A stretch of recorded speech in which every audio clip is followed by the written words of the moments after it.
Hello everyone and welcome back to Covetous Imp Gaming. Today I want to talk about Dungeon 23, a new internet challenge that is sweeping through the D&D community. If you haven't done so already, please like this video, leave us a comment below about videos you'd like to see in the future, hit the subscribe button and the bell so you're alerted to our future content, and check us out on Facebook and Patreon. Those links are down below. What is Dungeon 23? Dungeon 23 is a 2023 challenge where every day of the year you make a room of a dungeon. And at the end of the year, you have a 365 point of interest mega dungeon. And you can divide this up in any way that you choose. And I'm going to go into a couple details on how I'm doing mine. If you're watching this today, January 2nd, you are technically a day behind. And at some point, you're going to need to come up with 2 ideas to be on schedule. If you're watching this way in the future and it's the 1st of July, fear not, you can start on July 1st and end on June 30th and still have a 365 point of interest mega dungeon. And it will still be just as good as anybody who started yesterday.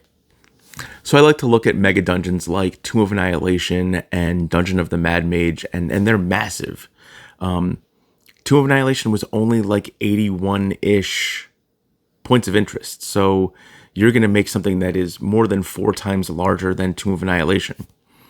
And I think the Tomb of Annihilation was great. The foreshadowing, the messages that were carved into the walls, everything like that, where you were getting these very vague hints of what was going to happen here was great in the sense of somebody at the end is telling you what's coming and what doom awaits you on this floor. And that's all well and good if that person has traversed this entire thing and caused these events to happen. I kind of want to take it in a step in the opposite direction, though. So I notoriously have been the kind of person that I need to know the end. I need to know who my villain is.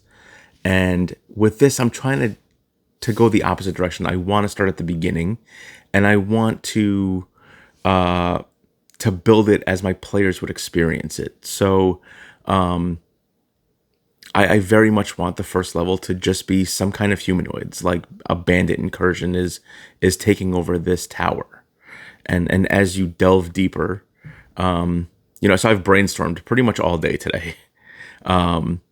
You have this bandit incursion on the first floor. You get into like goblinoids, orcs, something like that. And then, your third level is this progression into something harder in the humanoid, goblinoid range. And then your next few floors, it progresses into the undead.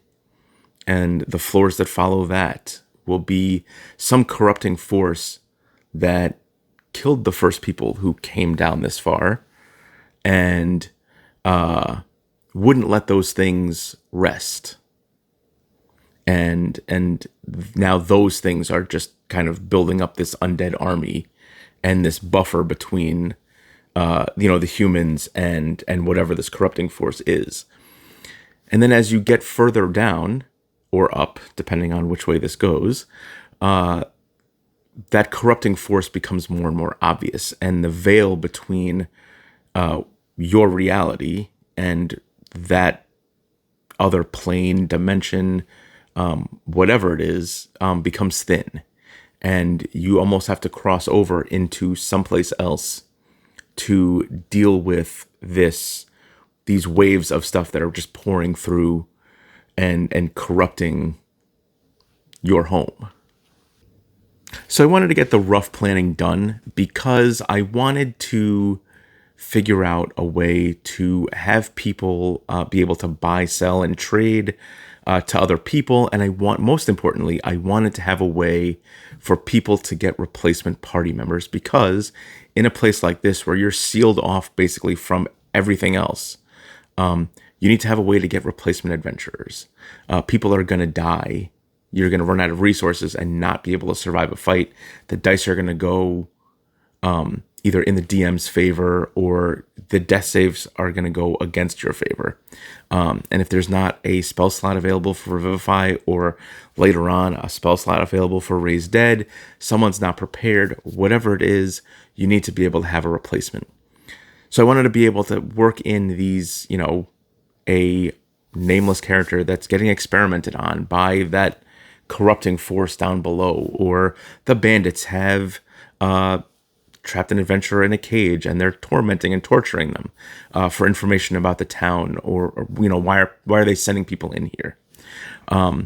So to be able to work those things in, to have a replacement on the spot, ready for someone to be able to say, okay, this is where my next character is going to come in.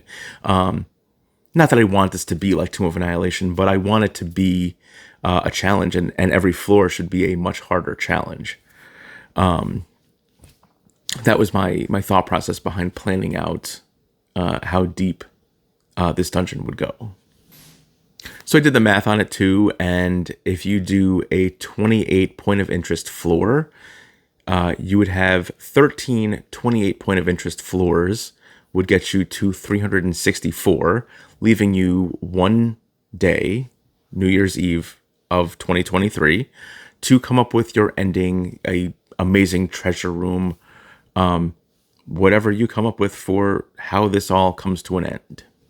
So I'm looking at about a level every floor, and having something that is mini boss-esque every floor. If you look at a level 1 fight versus a bandit captain, like the fight at the beginning of Baldur's Gate, Descent to Avernus, that bandit captain is really hard and has the capability of knocking down a backline person from full to full on dead in a round. If they get, if all his attacks hit, you have a dead party member in one round, which is why you need to have those replacements ready to roll right off the bat.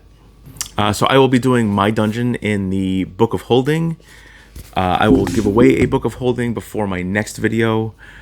So leave a comment below and I'll pick a name at random on who the winner will be. That's all I've got for this week. I really like projects like this because, first of all, it gives you something that you have to work into your routine. I get up in the morning, I brush my teeth, I eat breakfast, I draw a room in my map book, and I decide what's in it. And at the same time, it gives those twisted DM thoughts a home every day. Thanks for watching. We appreciate all the support, and we'll see you soon.